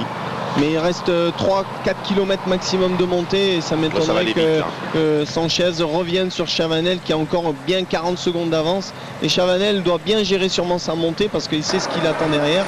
Par contre, le peloton revient à grande allure sur les échappées, va revenir sur Thomas Vauclair, dont le peloton on accélère de plus en plus. Ici, Davide Rebellin en 5e position, en train d'observer tout ce bon monde, c'est en train d'exploser. Voilà, ça explose de partout. Il y a Pelizzotti qui est en train de s'accrocher là-bas au fond, juste avant une petite cassure. C'est Cadel Evans qui est en train de faire le ménage en tête du peloton. L'Australien de la formation Lotto, Cadel Evans, 6e du classement général et qui a décidé de prendre les choses en main. On a vu, rappelez-vous, hier, lors de l'étape remportée par Popovic à Manosque, finalement, si cet écart, cette avance de Popovic a fondu très rapidement, c'était probablement uniquement à cause de l'effort des coureurs de la formation prédicteur Lotto. Regardez comme ça explose. Ça, c'est l'arrière du peloton. Et ben, tout simplement, c'est des coureurs qui ne pensent pas du tout au classement général, qui se disent, le final est escarpé, on récupère pour demain. Demain, c'est une autre journée, donc on monte sans se faire trop mal aux jambes. Bon, je crois qu'ils n'ont pas les moyens aussi de suivre le rythme. Ceux-là ont essayé de rester Et Leipheimer, maintenant on se met à rouler, mais je crois qu'il a pas joué sa carte aujourd'hui, parce qu'il avait une bonne. Bon, il a accéléré, mais un peu sur le tard, à mon sens. On va voir. À mon sens, un peu tard, parce qu'il a condamné cette échappée. Le peloton. Oui, le peloton est déjà là, donc Leipheimer a condamné un peu cette échappée en commençant à sauter des relais, donc ça a foutu un peu la zizanie dans cette échappée, et à ce moment-là, Chavanel a décidé, puisque ça roule plus, je m'en vais parce que je veux gagner l'étape aujourd'hui, et donc ça a été une très bonne chose. Jean-François Bernard. Attention, on va avoir une 2e course là maintenant, parce qu'il va y avoir un regroupement, donc Popovic, regardez, à l'avant du peloton. Oui. Popovic, non, c'est Popovic? Non. Contador avec le maillot blanc. Oui, tout à fait. Contador avec le maillot blanc, mais Rebellin également avec le maillot jaune sont là dans les premières positions. Cadel Evans qui va se remettre devant encore et réaccélérer une nouvelle fois. On voit pas Frank Schleck. Alors je sais pas où il doit pas être bien loin, c'est peut-être. Si, j'ai l'impression que c'est lui qu'on aperçoit en 5e position. Possible, oui. Allez, Sylvain Chavanel, que l'on retrouve en tête, toujours dans l'ascension du col du Tanneron. Sylvain Chavanel, on aimerait bien avoir un nouvel écart. Parce que Sylvain Chavanel, tout à l'heure, il avait 50 secondes d'avance sur ses poursuivants les plus directs. Et le peloton, lui, était repoussé à 1 minute 20. Donc finalement, on peut imaginer que la différence est située entre ces 2 écarts. Peut-être 1 minute encore d'avance, peut-être un peu moins. C'est toute l'incertitude. Oui, visiblement moins. 48 secondes, nous signale-t-on sur les ondes de Radio Tour à l'instant. Une attaque à l'arrière dans le peloton, on n'a pas trop vu qui, mais en tout cas, ça vient d'attaquer. Oui, il faudrait revoir la tête du peloton. La tête du peloton où visiblement il se passe quelque chose. On a décidé de s'attaquer après avoir repris tout le monde, après avoir laissé certaines formations rouler derrière les échappés. On voit que certains coureurs ne sont pas à la fête. Ah, regardez, Contador. Un coureur de l'équipe Discovery Channel, encore un, qui prend le relais. Rebellin n'est pas là. Rebellin n'est pas là, il est légèrement distancé. Donc Rebellin n'est pas au mieux dans cette fin d'étape et Sylvain Chavanel résiste encore avec, bon, on l'espère, attention, 48 secondes. Hein. 48, et ben, il faudrait qu'il bascule avec 50 secondes et ça va pouvoir le faire parce que derrière, Contador, impressionnant. Mais il va plus avoir d'équipier. Le problème qui va se passer, c'est qu'ils vont basculer et tout derrière vont commencer à tous se regarder. Donc Contador est en train de partir tout seul. Lui, il est surtout en train de peut-être de gagner Paris-Nice, hein, parce que Rebellin est en on voit que Rebellin, bien sûr, prend la poursuite à son compte. Ouais, il est en 5e position. Oh là là, 18 secondes seulement. 18 secondes. Qui reste-t-il intercalé Et on a aussi Valiavec qui est placé ici. Qui reste-t-il intercalé parmi les coureurs de l'échappée? Bah si, on en a un 18 secondes. Le maillot jaune est beaucoup plus loin. Ou alors il faut prendre cet écart avec des pincettes, je ne sais pas. En tout cas, on voit que Contador ne se pose pas de questions. Schleck, Valiavec aussi. Schleck, Valiavec. Et un coureur de l'équipe de la Caisse d'Épargne. C'est peut-être Lopez Garcia. David Lopez, que l'on a vu effectivement très fort sur ce Paris-Nice et qui défend une place au classement général. Il était 9e ce matin. Et là, ça envoie. Maintenant, il va y avoir une lutte entre Rebellin et Contador. Et à l'avant de la course, Sylvain Chavanel de Cofidis qui va essayer de jouer la victoire d'étape. Même à la rigueur, s'il se fait rattraper par Contador, Chavanel a une grosse chance, c'est de gagner au sprint ce groupe des. Il va vite un Contador, attention. Hein. Alors Rebellin, en tout cas, on le laisse faire. Hein. On le laisse tout seul entamer la poursuite derrière Contador, puisqu'on sait que le match se joue entre ces deux-là. Il y a un coureur de l'équipe Euskaltel qui va peut-être relayer. Non, 23 secondes. C'est simplement Contador. Hein. Oui, mais tout à l'heure, il y avait marqué 18 secondes, donc je pense pas quand même qu'il était revenu à 18 secondes. 23 secondes, ça me paraît beaucoup plus cohérent puisqu'on avait 48 secondes lors de l'écart précédent. Et là, c'est en train de vraiment d'exploser. Contador est en train de partir avec Schleck dans la roue. Patrick, on avait Luis Sanchez, hein, le dernier qui était intercalé. Et regardez, c'est peut-être lui qui n'a pas encore été repris, effectivement, Luis Sanchez. Et ce sera un relais pour David Lopez éventuellement. Voilà, effectivement, Luis Sanchez qui est repris maintenant à l'instant. Schleck a explosé. Et Schleck a explosé. On a donc deux caisses d'épargne. Luis Sanchez qui vient d'être repris par Contador en compagnie d'un autre coureur de la caisse d'épargne, probablement David Lopez. Et devant, bien sûr, nous avons toujours Sylvain Chavanel. Derrière le peloton maillot jaune qui est en train, le groupe maillot jaune qui est en train de perdre du terrain. Ça va se voir sur cette vue aérienne. Regardez bien, vous allez voir le retard qu'accuse maintenant David Rebellin. Il n'y avait que 6 secondes. Il n'est pas dans ce petit groupe. Schleck. Il a dû déjà perdre Schleck et Valiavec une trentaine de secondes. Oh là là là, bah, il est en train de perdre Paris-Nice. En plus, il n'a plus d'équipiers. Il ne faut pas oublier qu'il lui restait plus que 3 équipiers il y a 20 km. Regardez Joly, Sébastien Joly qui va attaquer là maintenant. Qui attaque maintenant, Sébastien Joly qui prend l'initiative avec Cadel Evans qui va tenter de prendre sa roue. Et David Rebellin qui insiste maintenant. David Rebellin qui a réussi à prendre la roue de Sébastien Joly. Ça va provoquer une sélection supplémentaire. Il y a un contre de Cadel Evans. Cadel Evans a contré aussi. Chavanel sait que ça va revenir derrière. Juste derrière lui, on a aperçu les trois coureurs. Il doit avoir pas une quinzaine, vingtaine de secondes, mais à la rigueur, c'est pas encore fini pour lui pour la victoire d'étape, parce que vu ses talents de descendeur, il pourra bien repartir dans la descente. Oui, en espérant qu'il ait conservé quand même un peu de fraîcheur, parce qu'elle sera nécessaire, cette fraîcheur athlétique, pour lui permettre de faire encore une belle descente. Oh là là, 1 kilomètre encore à tenir dans cette ascension du col du Tanneron. C'est un petit peu moins dur, hein, finalement. Regardez Contador qui est très facile, et les deux coureurs de la caisse d'épargne. On espère que Chavanel va accrocher le train de Contador, un train assez élevé. Mais il doit y penser, parce qu'avec les informations de la radio, on sait que ça revient, même le fait de se retourner et voir les motos de doubler. Ça revient, c'est même pas que ça revient, ça va être pire que ça. Ça va être la jonction dans, on va dire, tout de suite. On va voir le passage du Grand Prix de la Montagne. Si Chavanel insiste, c'est qu'il veut dire qu'il a encore de bonnes ressources dans les jambes et qu'il veut vraiment démontrer aujourd'hui de belles intentions. Allez, il faut qu'il se refasse la santé jusqu'en haut maintenant, qu'il ne s'occupe pas, qu'il ne roule pas. Regardez, on a un petit coup de tête qu'on lui a donné en disant faut que tu te mettes là. Et on n'a que des rouleurs là, même pour le final, hein, que ce soit Contador, Chavanel, Sanchez ou David Garcia. En tout cas, c'était bien joué pour Chavanel qui a anticipé l'attaque et là se retrouve avec les meilleurs dans ce Paris-Nice. Et Contador qui est en train de jouer le Paris-Nice sûrement aujourd'hui. Il va avoir une descente d'enfer là. Et les 4 vont vraiment très bien collaborer, en tout cas sur le plat. En tout cas, il faudra se méfier dans cette descente du Tanneron où il y a eu souvent des chutes. Et donc c'est une descente très piégeuse en tout cas. Non mais c'est pas mouillé aujourd'hui, on a de la chance. C'est pas mouillé, humide, quoi. mais ça glisse quand même. Moi, je suis tombé 2 fois moi. Et oui, mais bon, c'est normal quand c'est technique. Ça glisse souvent à cause du mimosa, hein. Il faut le rappeler, hein, le mimosa qui, on est en pleine saison et ces petites boules de mimosa qui tombent sur la route rendent souvent la chaussée glissante.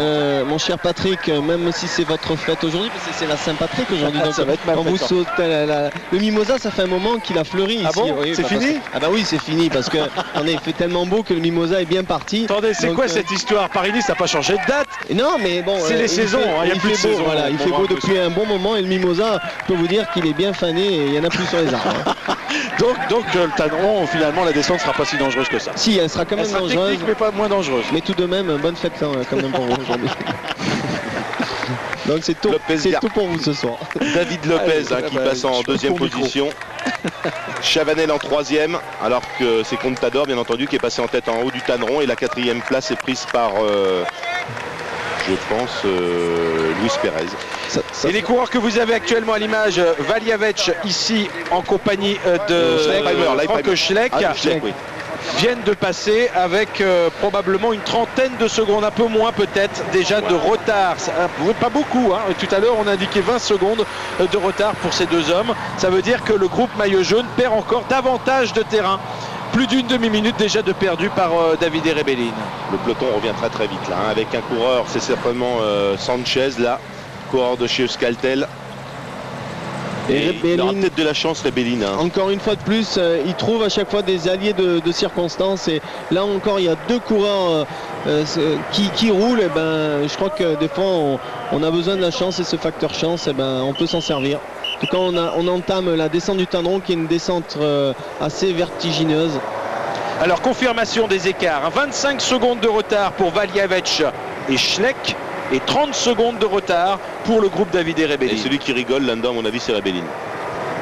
Je crois Ça qu'il m'étonnerait pas qu'il n'y ait quand même pas un regroupement Oui, avant l'arrivée. c'est bien parce que là, possible, c'est bien possible, mais en tout cas, je crois qu'il doit être un peu inquiet quand même, parce que sans équipier, avec 4 coureurs à l'avant, un Sylvain Chavanel qui est en train de se refaire, regardez, il laisse faire, et je crois que Chavanel va sûrement tenter quelque chose, peut-être dans le final, et peut-être, pourquoi pas, gagner au sprint. Parce que Contador, il va vraiment se lancer à fond pour le maillot jaune, tout simplement, et il va pas penser à l'étape, que Contador est peut-être un des plus rapides, mais Chavanel, lui, va vraiment penser à l'étape, donc il risque d'avoir un allié encore de circonstance. Oui, on a vu le petit coup d'œil quand même de Contador quand il a rejoint Sylvain Chavanel. Il a bien compris, en tout cas dans la tête de Contador, ça a l'air très clair, qu'il pouvait trouver en Chavanel un allié de circonstance et il lui contestera peut-être pas justement dans cette perspective la victoire d'étape. En revanche, il y a quand même deux coureurs de la Caisse d'épargne qui sont là et qui vont essayer justement de faire la course d'équipe. Ce serait étonnant que ces deux-là attendent le sprint final pour se départager éventuellement et envisager la victoire d'étape. Est-ce qu'il y a des bonifications à l'arrivée? Oui, bien sûr, tous les jours. c'est 4. 10 secondes au vainqueur. L'arrivée est très importante aussi. Bien, Alors. l'arrivée est très importante. Contador sait également qu'en prenant des bonifications, il creusera l'écart encore davantage par rapport à Davide Rebellin. Samuel Dumoulin qui fait partie du Dumoulin. groupe maillot jaune. Qui est dans les Troisième derniers hier. du peloton.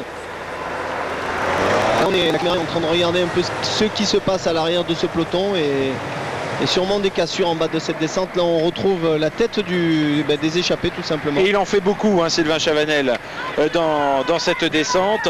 Il collabore tout simplement pour que tout le monde s'entende en échappée. Et bon, pour pas qu'on se regarde comme un peu tout à l'heure. Valiavec qui fait également une excellente opération, hein, parce qu'il était 3e ce matin au départ de l'étape. Il peut lui aussi, pourquoi pas, espérer mettre en difficulté Davide Rebellin. Le problème, c'est que l'écart entre Valiavec et le groupe maillot jaune n'est quand même pas très important. Et d'ailleurs, cet écart est en train de diminuer. Regardez, Là, je comprends Rebellin, pas trop, là. Rebellin, il a Ah des non, ils ont atouts été à tout repris moment. sûrement. Si l'on voit les coureurs de l'équipe oui. Lamprey rouler en tête du peloton, c'est probablement que Valiavec et Schleck ont été repris par ce peloton. Donc Rebellin, à chaque fois, il a des concours de circonstances, qu'à chaque fois, il y a des équipes qui viennent à chaque fois alimenter à l'avant de ce peloton et tout simplement permet de les garder en point de mire avec 25 secondes.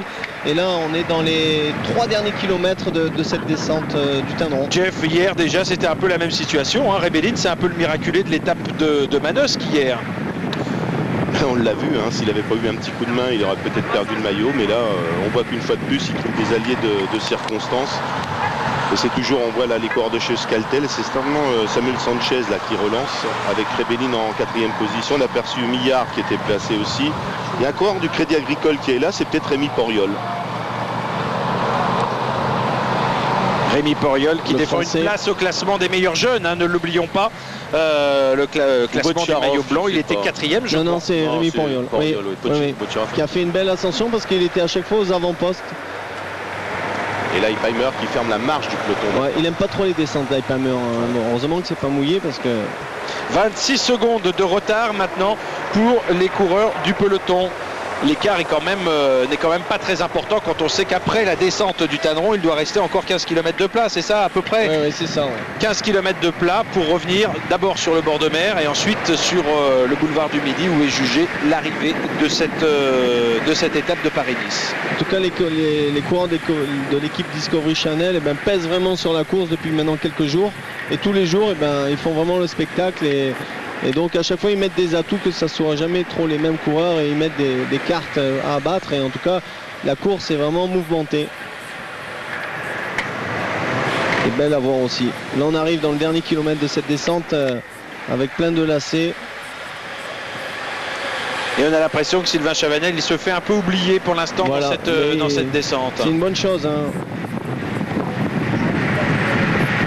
15 km de l'arrivée, oui, maintenant pour les athlètes. Il n'a pas forcément justement à livrer une descente de tous les diables. Il préfère laisser faire ses compagnons d'échappée. Il aurait probablement adopté une toute autre attitude s'il était encore seul en tête de la course. Mais là, ce n'est pas le cas. Il sait qu'il va falloir maintenant être futé pour surprendre ses compagnons d'échappée, éviter le retour du peloton. Il y a quand même beaucoup d'incertitudes dans le final de cette étape. En tout cas, il a dû bien récupérer après cette descente. C'est-à-dire il s'est fait rattraper dans les 500 derniers mètres.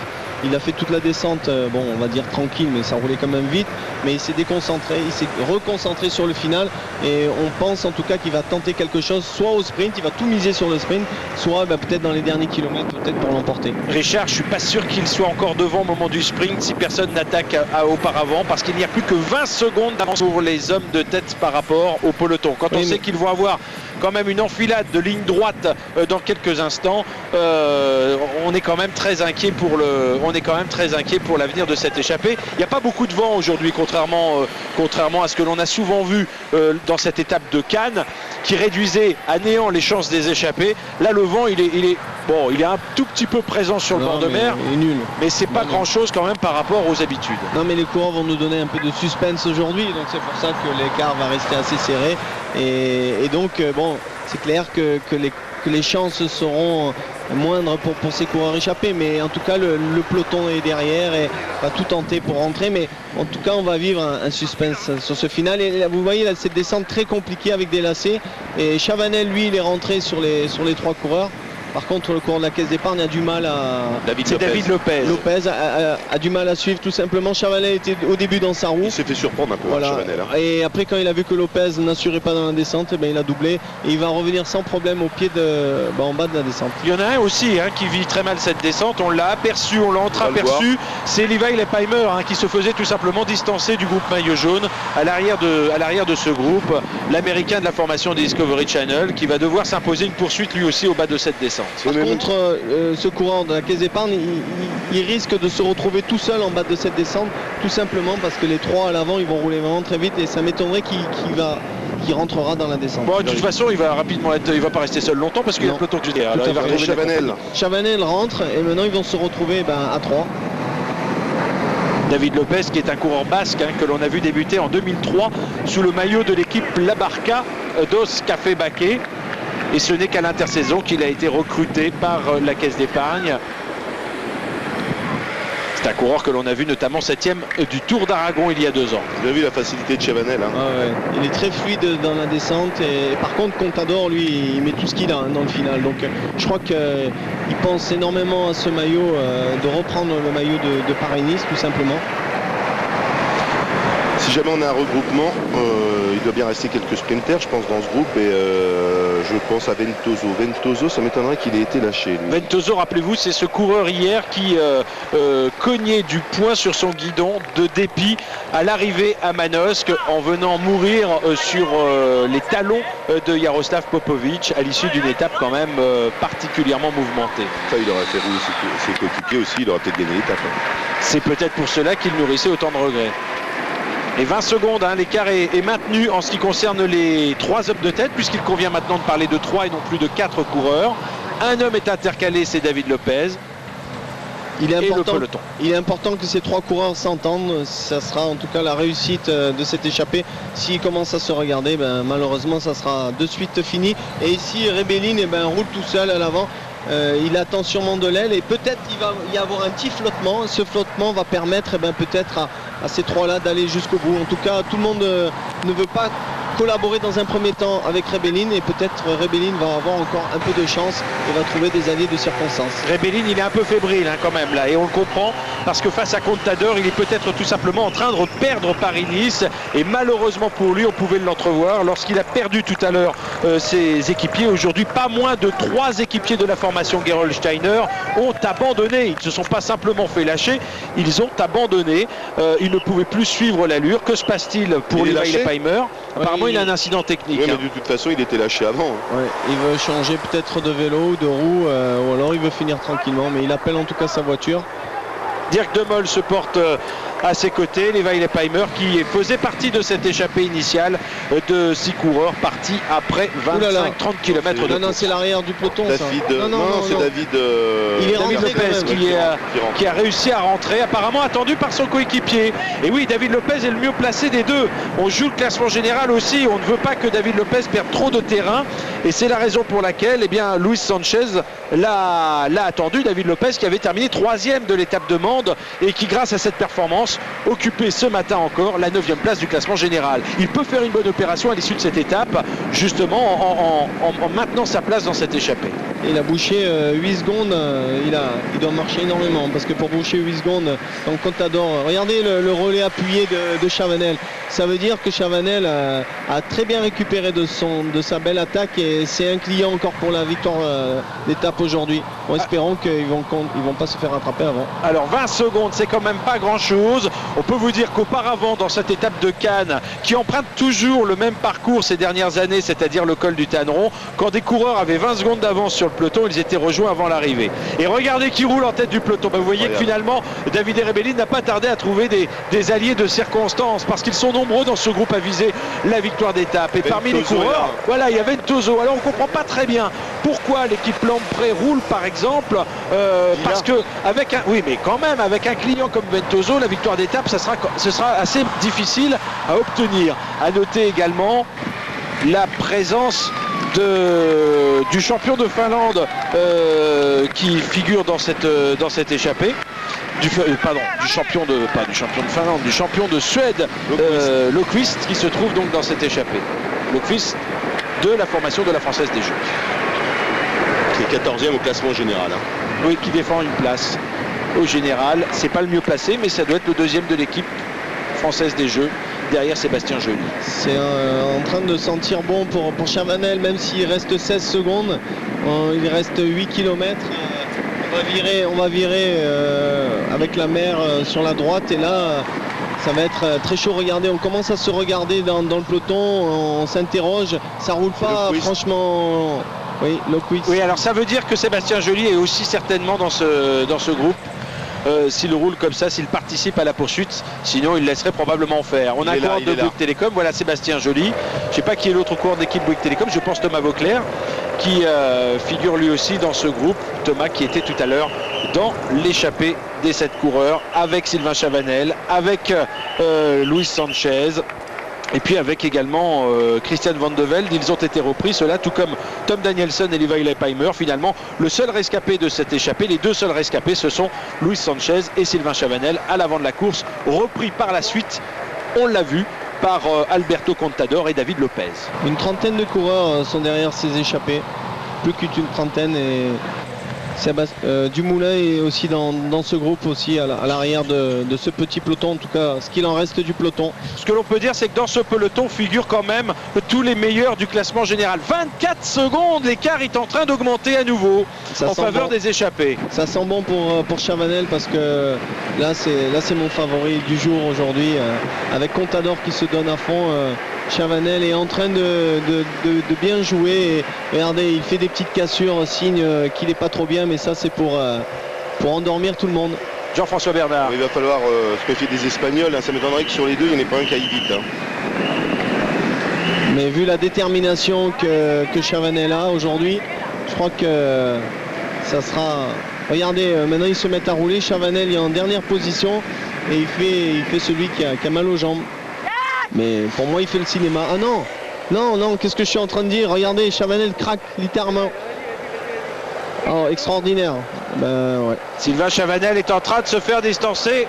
On est surpris. Que se passe-t-il? Ah là, j'y crois pas là. Eh ben, un coup de... Eh ben oui, écoutez, la défaillance est assez nette. Ouais, eh ben...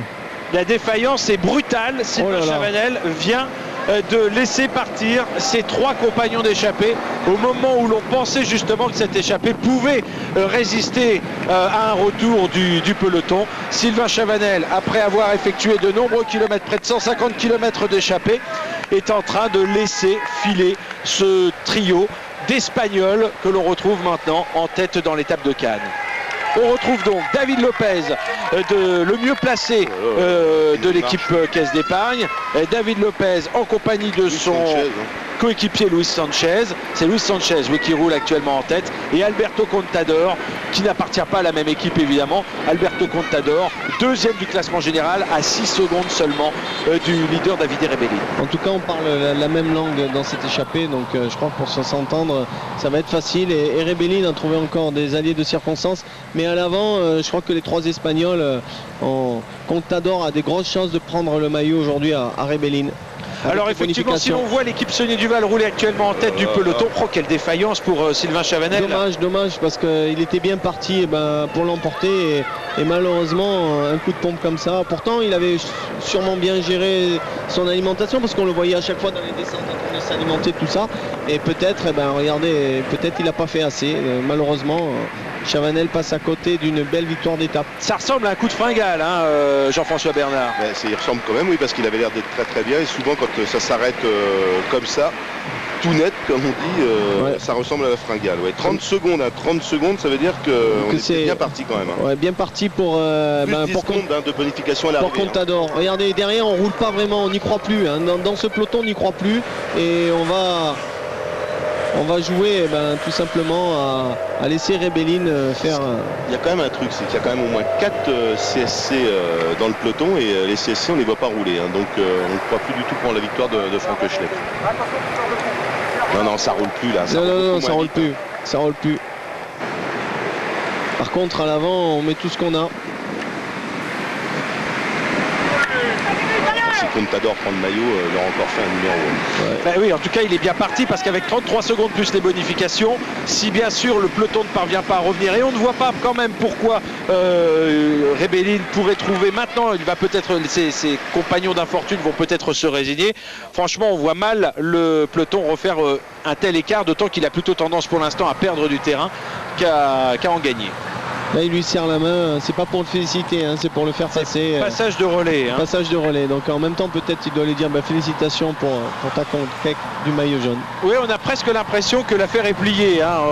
C'est en tout cas le sentiment que donnait cette poignée de main assez fugitive. Alors on roule du côté de chez Saunier Duval, bien entendu, parce que Ventoso fait partie du peloton maillot jaune.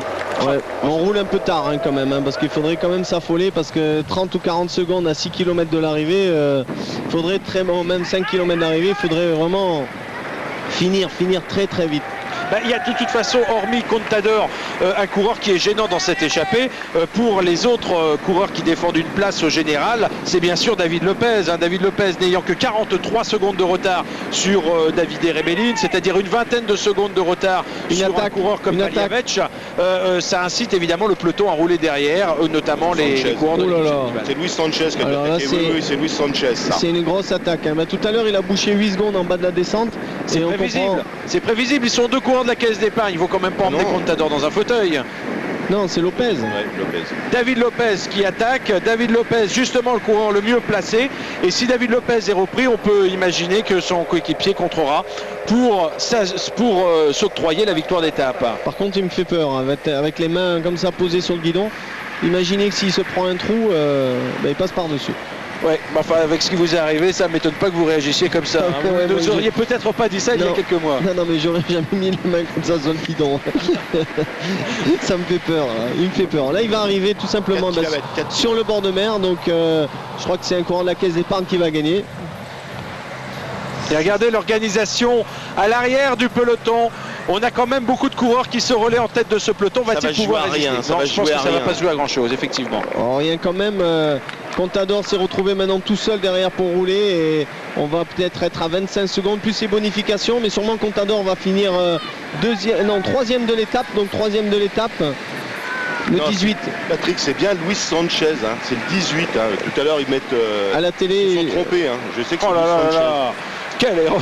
Non, bah écoutez, on rectifie donc effectivement le coureur qui se trouve actuellement en tête, c'est bien Luis Sanchez et qui est sorti et non pas David Lopez. David Lopez, vous l'avez à l'image, ici dans la roue d'Alberto Contador, et il laisse bien sûr désormais le leader de la formation Discovery Channel prendre la poursuite à son compte pour protéger d'une certaine façon la fugue de son coéquipier. La caisse d'épargne vont faire un doublé, premier et deuxième aujourd'hui. Et maintenant, regardez les coureurs de la CSC. Dans les 5 derniers kilomètres se mettent à rouler pour essayer de réduire les écarts, pour essayer de sauver quoi, quelques places au général peut-être. Bon, je suis pas sûr. Pour Frank Schleck, oui, vous avez raison, la 8e place du luxembourgeois. Mais c'est dommage qu'ils se mettent à rouler comme ça sur la fin. D'autant que 42 secondes sur le peloton. Oh là là, il est fort lui quand même.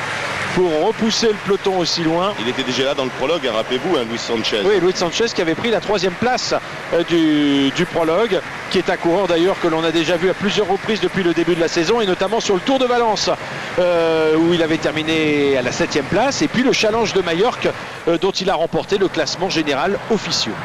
On va voir si Contador va pouvoir s'emparer du maillot, mais ça va quand même être un numéro. S'il va chercher le maillot comme ça, on va dire qu'il le mérite.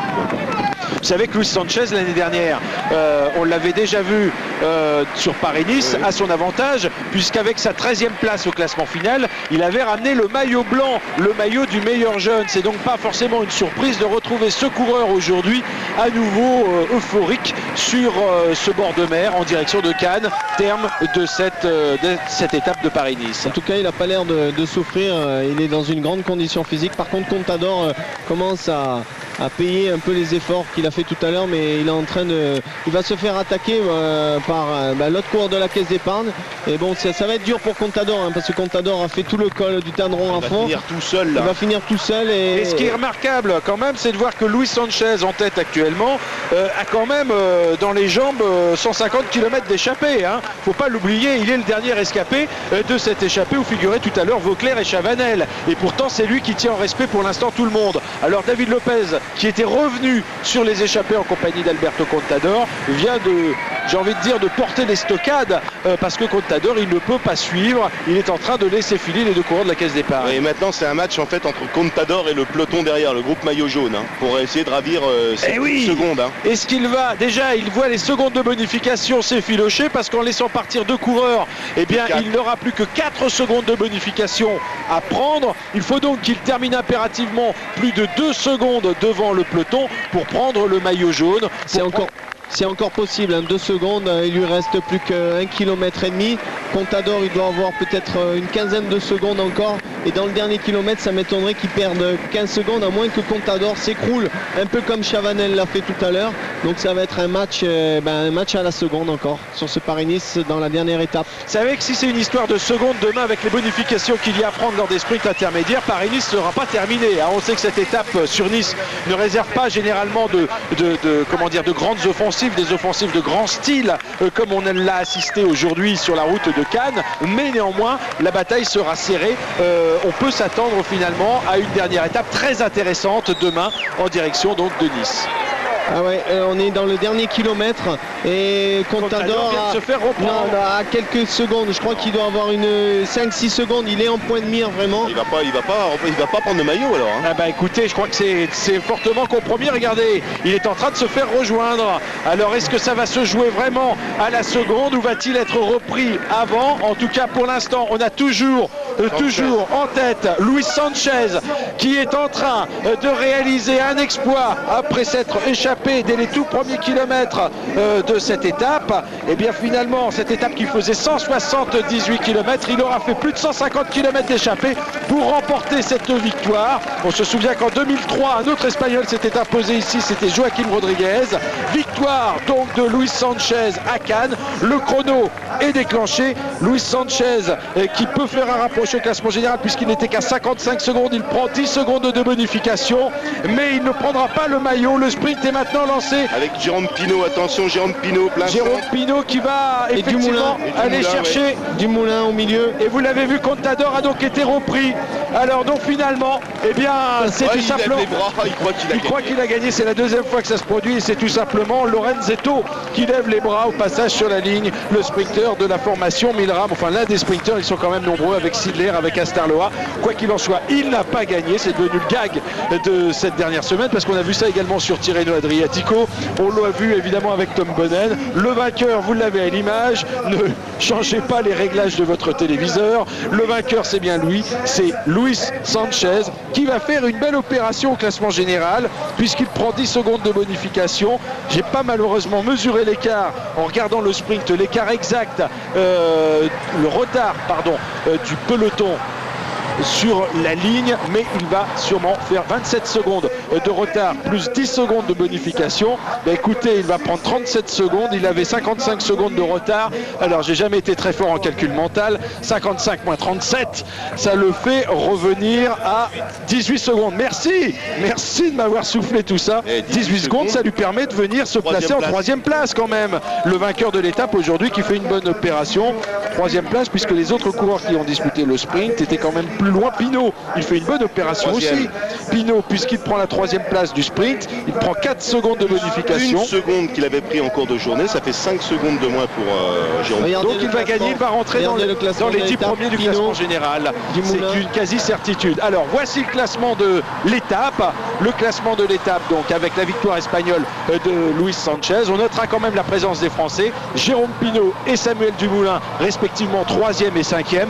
Malheureusement pour les audacieux, pas de Vauclair, pas de Chavanel, qui ont tous replié les ailes. Le premier avant le col du Tanneron, le deuxième malheureusement à quelques kilomètres de l'arrivée au prix d'une terrible défaillance. En tout cas, on aura assisté à une étape passionnante. On n'a pas fini d'en tirer les conclusions. Et ce que l'on peut dire, c'est avant de connaître le classement général, ce que l'on peut dire, c'est que l'on va avoir demain une étape passionnante. Avant ce classement général, je vous propose de tourner très rapidement une page de publicité et de retrouver Richard Virenque et Jean-François Bernard dans un instant. On a vécu une étape passionnante qui vient de s'achever à Cannes, boulevard du Midi, à quelques pas de la Croisette, avec la victoire d'un coureur espagnol, Luis Sanchez. Le classement général, comme promis, Davide Rebellin conserve ce maillot. Imaginez, la marge est la même. Rebellin a toujours 6 secondes d'avance sur Alberto Contador, qui a pourtant tout tenté aujourd'hui, mais qui n'a pas réussi à faire vaciller Rebellin. Il a fait vaciller ses équipiers, mais pas Rebellin en tout cas. Luis Sanchez fait la bonne opération, vous le laissez entendre tout à l'heure juste avant cette page de publicité. Il revient à la 3e place au classement général. Du coup, un certain nombre de coureurs rétrogradent d'un rang. C'est le cas de Sébastien Joly qui rétrograde de la 5e à la 6e place. En revanche, Jérôme Pinot, lui, regagne une place et rentre dans les 10 premiers.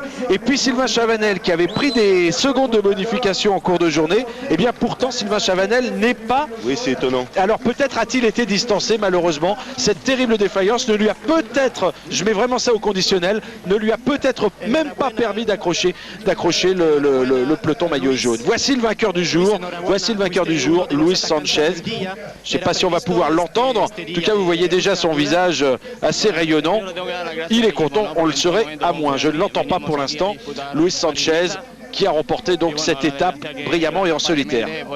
L'équipe m'a ayudado muchísimo, yo no tenía las piernas que tenía hoy y bueno, perdimos el tiempo que podíamos estar disputando París-Niza y bueno, el equipo sigue confiando en mí y la mejor manera de agradecer lo que todos han hecho por mí durante esta París-Niza es dedicándole esta victoria a mis compañeros y a los jefes del equipo. ¿A qué momento supiste que podías ganar? Porque el final fue muy duro y Contador llevaba un ritmo fuerte. Hombre, en ningún momento piensas que vas a ganar, ¿no? Hasta que no cruzas la línea de meta, pero bueno, de salida he visto que las piernas me iban bien, en la escapada iba fácil, ¿no? Y bueno, en el último puerto he intentado agarrarme a Contador y a mi compañero David López y bueno, la gran suerte de poder ganar aquí y dedicársela por fin à mi hermano. Gracias. Voilà, je vous ai laissé écouter Luis Sanchez. Je ne parle pas espagnol, mais peut-être parmi nos téléspectateurs, certains le comprennent comprenne, et je crois que Jeff, vous avez compris 2-3 mots. Oui, en gros, il dit qu'il avait les bonnes jambes ce matin, les bonnes jambes dans l'échappée, que dans le final, Contador était très fort, mais qu'il a tenté le tout pour le tout et qu'il devait remporter cette étape. C'était une très bonne journée pour lui, de toute façon. Ah bah ça c'est clair. C'est un coureur que l'on a découvert en 2005 lorsqu'il avait remporté le Tour Down Under, une épreuve par étape qui est un peu l'épreuve inaugurale du calendrier, disputée aux Antipodes en Australie. C'est un coureur qui a ensuite réalisé de très belles choses, surtout l'année dernière où il s'était classé deuxième à nouveau du Tour Down Under, deuxième du Tour de Castille et Léon, troisième des 3 jours de la Panne. Vous voyez qu'il mélange quand même bien les styles, c'est pas tout à fait le même type de course. Et puis je l'avais dit tout à l'heure, il avait terminé meilleur jeune de Paris-Nice. Donc un très beau printemps de la part de Luis León Sanchez. Il appartenait à l'équipe Liberty Seguros et il a ensuite été recruté par la formation de la Caisse d'Épargne. Il n'a pas tardé à bien débuter sa saison puisque cette année, remarqué au Challenge de Majorque, qui est une épreuve avec différentes étapes, mais il n'y a pas de vrai classement général puisqu'on n'est pas obligé de participer à toutes les étapes. C'est une course de préparation. Il avait remporté le classement final officieux, c'est comme ça qu'on l'appelle. Et on le retrouve donc ici sur la plus haute marche du podium parce qu'il a remporté cette étape. En ce qui concerne le classement général, on vous rappelle que Davide Rebellin, lui, eh bien, reste leader et que le suspense reste total. Alors, on voulait justement avoir le sentiment de notre confrère Bernard Romest du Var Matin qui suit tous les ans Paris-Nice et je crois que nous l'avons en ligne. Bernard Romest, bonjour. Bonjour. Alors d'habitude, Bernard, Paris-Nice est joué à Cannes. On a l'habitude de dire que le dernier jour, en tout cas depuis qu'il n'y a plus le contre-la-montre du Col d'Èze, il ne se passe pas grand-chose. Est-ce que vous pensez que finalement on ne va pas assister à une édition qui va justement être l'exception qui confirme la règle ? Je pense qu'on aurait pu le penser aujourd'hui, mais quand on regarde aujourd'hui finalement au final, le classement est resté le même par la poussée de Luis Sanchez. Donc on se demande si demain ça va pas, si cela peut encore bouger. Moi j'ai l'impression qu'on va rester comme ça jusqu'au bout malheureusement. Mais ce n'est comme ah, vous pensez qu'on va en rester là? Ça c'est un point de vue intéressant. Et quand on voit quand même la supériorité manifeste des coureurs de l'équipe Discovery aujourd'hui, même s'ils ont été battus, et quand on voit que Davide Rebellin n'a plus que 2 équipiers à ses côtés, c'est quand même pas courant de voir un coureur remporter avec simplement 2 équipiers une épreuve aussi disputée que Paris-Nice. Ah oui, mais on a vu Greg LeMond gagner un Tour de France avec un seul équipier. Je pense qu'il y a des équipiers invisibles que le Rebellin va trouver. Je pense que les sprinters vont essayer d'arrêter. C'est effectivement une très bonne remarque. Je le retiens. Ce matin, dans Var Matin, vous avez mis l'accent sur quoi exactement dans vos colonnes? Moi, j'avais mis surtout l'accent sur le parcours, puisque c'était un tour du Haut-Var, pratiquement en sens inverse, avec beaucoup de... ce qui nous a d'ailleurs valu une course absolument splendide. Malheureusement, tout ça pour ça, c'est-à-dire beaucoup d'efforts pour pas grand-chose, à commencer par ceux du malheureux Sylvain Chavanel, qui aurait quand même été le grand personnage de la course aujourd'hui, et de ces Espagnols de Caisse d'Épargne, qui auraient dû tirer un plus grand bénéfice, comme Contador, au fur et à mesure de l'étape.